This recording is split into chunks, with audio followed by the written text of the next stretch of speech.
Omulamuzi wa kkooti enkulu Isaac Muwata akkiriza okusaba kw'oludda oluwaabi mu musango gw'okutemula omusuubuzi Henry Katanga kwe lwakoze olunaku lw'eggulo nga lwagala okwongerako emisango ku bawawaabirwa abana okuli omusawo omukugu Charles Otayi n'eyali omukozi wa Wakajjo Amanyire ne bawala b'omugenzi babiri Patricia Kankwaza ne Martha Nkwanzi. Bano kkooti ez'embuto okubasomera emisango ng'era basookedde ku nnamwandu Molly Katanga gwe basomedde omusango gw'okutta eyali bba Henry Katanga. Oluvannyuma n'abaana nabo babasobedde emisango bonna egibazingira awamu okuli okubuzaawo obujulizi n'okgezaako okuzibiikiriza omusango nga beekoba n'okudduka okwekweka. Bano bonna emisango bagyegaanye era omulamuzi n'alaga abawaabirwa abawabuzi ba kkooti abagenda okubayambako omusango guno.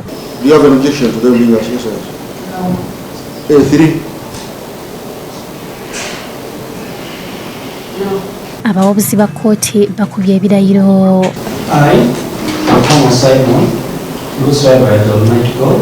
That I will efficiently advise this court in all matters pending before this honorable court. Bino oluwedde oludda oluwaabi ne luleeta omujulizi waalwo asooka atandika okuba ku bawawaabirwa obujulizi wabula oludda olwawaabirwa telumuganyiza kubaako na kyayogera ne basaba omulamuzi omu ku bawaabi ba gavumenti Samali Wakoli okuva mu musango guno kubanga yalabikirawo nga luyinamu kyekubiira.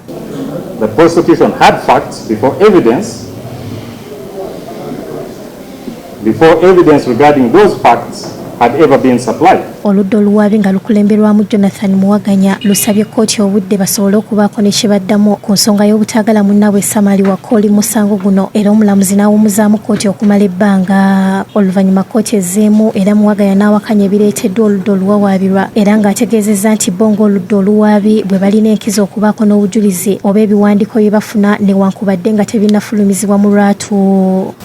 Just like a plaint in civil matters that is prepared and endorsed by the advocate. Oludda olwawaabirwa lutegeezza nga Wakoli bwe yafuna ebyava mu alipoota ya ddeeni ekubye emmondo nti yaliko engalo z'omukyala Molly Katanga nga bino yabifuna ne poliisi tennabifuna era nga bano beebuuziza wa gye yabijja. Because the DNA report to be prepared in such a way that it met the pleading she had drafted 3 months ago. Wano basinzidde ne basaba Wakoli okubeera omujulizi waabwe era bayambeko mu musango guno babeereko n'ebibuuzo bye bamubuuza wa gye yajja ebyava mu DNA ani yabimuwa era yabifuna ddi.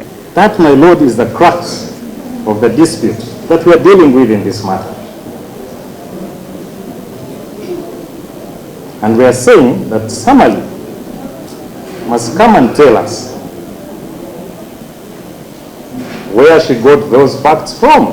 The mere preparation of a summary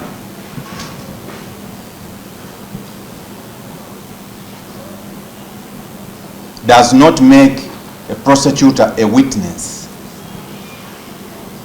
in the matter.